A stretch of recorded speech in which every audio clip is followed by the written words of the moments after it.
Assalamualaikum warahmatullahi wabarakatuh. Saya Sinta Nurhaliza dari kelas C23 S1 Informatika. Di sini saya akan memenuhi tugas ETS dari mata kuliah Pendidikan Agama Islam, yaitu berupa mempresentasikan materi Ta'rif al-Insan atau pengertian manusia. Manusia atau al-insan adalah makhluk yang proses kejadiannya berawal dari tidak ada menjadi ada. Hal ini disebutkan oleh Allah Subhanahu wa taala melalui firman-Nya. Hal ata'alal insani hinum minad dahri lam yakum syai'am madhkura. Selanjutnya yaitu asal usul manusia. Manusia pada hakikatnya adalah salah satu makhluk ciptaan Allah Subhanahu wa taala. Di dalam Al-Qur'an menjelaskan bahwa Allah menciptakan manusia beserta tugas-tugasnya.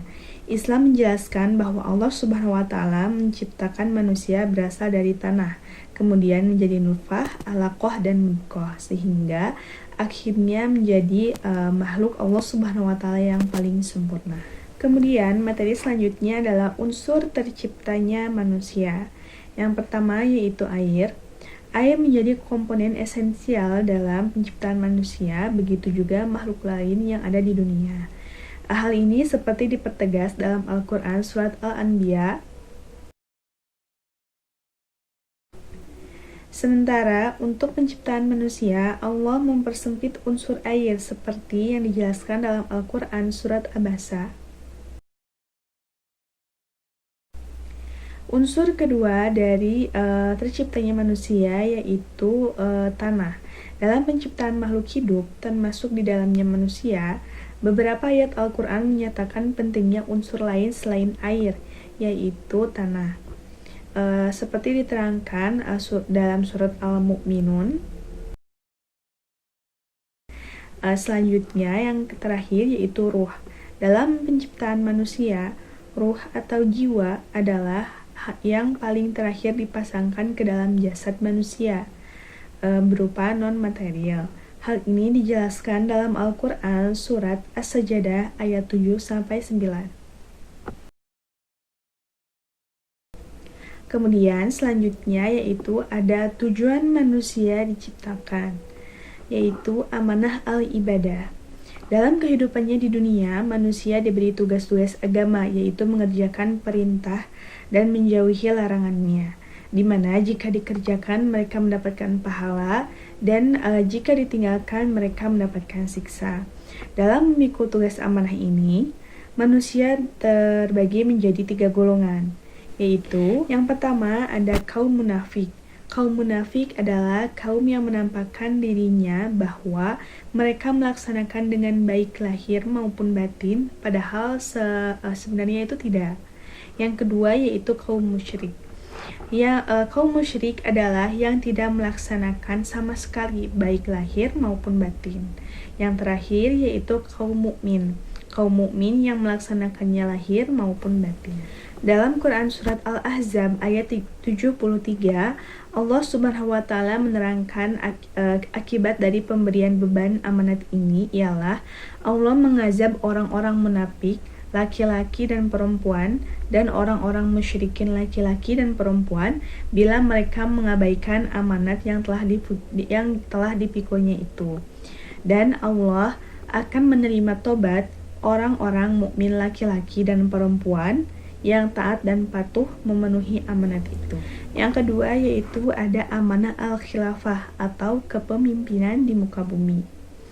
Allah Subhanahu wa taala telah menegaskan amanah ini melalui firman-Nya, yaitu Quran Surat Al-Baqarah ayat 30. Ada beberapa balasan sempurna bagi yang beriman dan melakukan kebajikan, yaitu yang pertama mendapatkan pahala yang besar. Allah Subhanahu wa taala telah menjanjikan kepada orang-orang yang beriman dan yang beramal soleh bahwa untuk mereka ampunan dan pahala yang besar. Hal tersebut tercantum dalam Quran Surat Al-Ma'idah ayat 9. Yang kedua yaitu kehidupan yang layak. Barang siapa yang mengerjakan amal soleh, baik laki-laki maupun perempuan, dalam keadaan beriman, maka sesungguhnya akan kami berikan kepadanya kehidupan yang layak dan baik, dan akan kami beri balasan kepada mereka dengan pahala yang lebih baik dari apa yang telah mereka kerjakan. Hal tersebut tercantum dalam Quran Surat An-Nahl ayat 97. Yang ketiga yaitu mendapatkan tambahan petunjuk. Dan Allah akan menambah petunjuk kepada mereka yang telah mendapatkan petunjuk. Dan amal-amal soleh yang kekal itu lebih baik pahalanya di sisi Tuhanmu dan lebih baik kesudahannya. Tercantum dalam Quran Surat Maryam ayat 76. Yang keempat yaitu dihapuskan dosa-dosanya. Dan orang-orang yang beriman dan beramal soleh benar-benar akan kami hapuskan dari mereka dosa-dosa mereka, dan benar-benar akan kami beri mereka balasan yang lebih baik dari apa yang mereka kerjakan. Tercantum dalam Quran Surat Al-Ankabut ayat 7. Yang kelima, dimuliakan hidupnya. Dan sesungguhnya telah kami muliakan anak-anak Adam, kami angkut mereka ke daratan dan di lautan. Kami beri mereka rezeki dari yang baik-baik, dan kami lebihkan mereka dengan kelebihan yang sempurna atas kebanyakan makhluk yang telah kami ciptakan. Quran Surat Al-Isra ayat 70. Yang keenam, dijauhkan dari kegagalan. Demi masa, sesungguhnya manusia itu benar-benar dalam kerugian, kecuali orang-orang yang beriman dan mengerjakan amal soleh, dan nasihat menasehati supaya mentaati kebenaran, dan nasihat menasehati supaya menetapi kesabaran. Quran Surat Al-Asr ayat 1-3. Itulah materi yang saya presentasikan dari Ta'rif al-Insan atau pengertian manusia. Semoga materi ini dapat menjadi pembelajaran lebih lanjut untuk kami semua. Sekian, wassalamualaikum warahmatullahi wabarakatuh.